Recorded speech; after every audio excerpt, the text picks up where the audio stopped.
The next operation in the list we'll be looking at is HSS-PC LIN faces. This HSS operation will perform the finishing cut on the 4 large chamfers of the part ribs. In the geometry branch, we can see that the chamfer faces have been defined. Like the previous pocket machining operations, we will be using a 3/8 inch diameter bullnose mill with a corner radius of a 1/16 inch.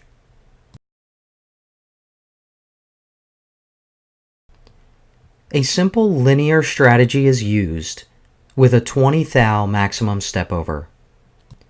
As you can see here, customized linking is used to allow short repositions and smooth transitions when starting the cut. Let's click Simulate to look at our toolpath at work using the HostCAD mode. Next, let's look at the tool finishing the faces of the 4 large chamfers using Solid Verify. Now, let's exit the simulation and operation dialogues. Finally, let's switch over to Mac 2 to see how we will machine the other side of this part.